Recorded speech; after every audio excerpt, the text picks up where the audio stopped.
Alors, pour introduire la notion de zen, j'aimerais citer une citation de Morinaga. Il y a une dame qui est atteinte de cancer incurable et qui vient voir le maître de zen. Elle a pratiqué le zen pendant toute sa vie et elle est étonnée d'avoir peur. Et Morinaga répond: quand vous préparez le dîner dans la cuisine, naissez dans la cuisine. Quand vous avez fini de préparer la cuisine, mourrez. Naissez à nouveau autour de la table pendant le moment du repas et quand vous avez terminé, mourrez. Naissez dans le jardin, soyez le balai qui balaie.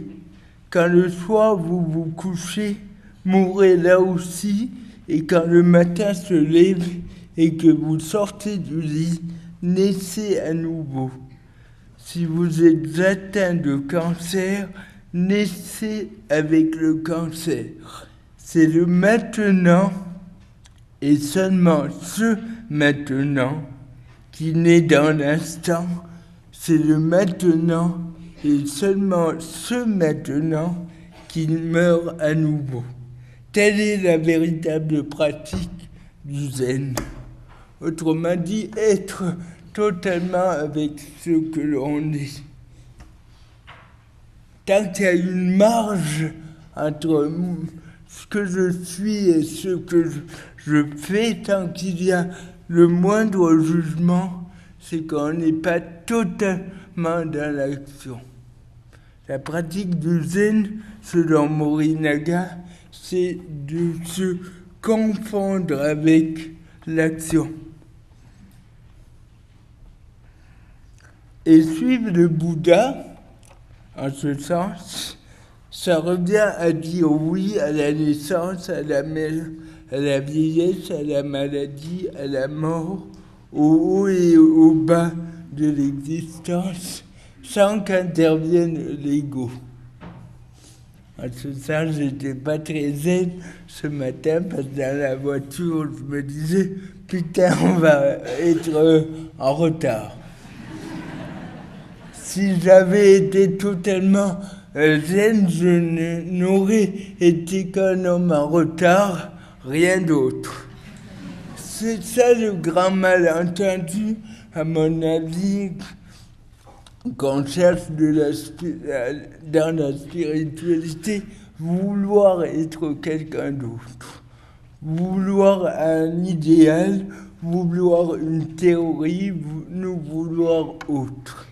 Et normalement, le zen, c'est au-delà des mots. Le zen, le chan, la jhana, c'est-à-dire la méditation, commence avec le Bouddha. Le Bouddha, il a eu plusieurs disciples, dont un qui s'appelait Kasyapa.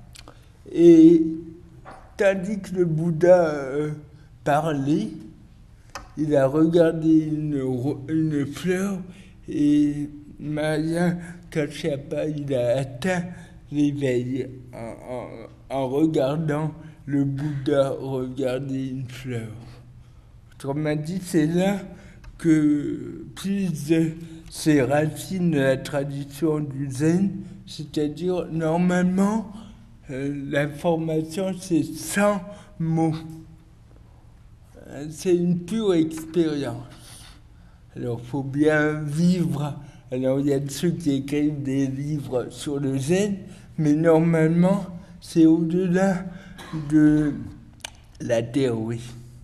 D'ailleurs, on ne peut pas parler de but au zen, parce que le zen n'a pas d'autre but que d'être totalement ici et maintenant. Il y a quand même l'idée qu'on peut atteindre la libération, le fameux Satori.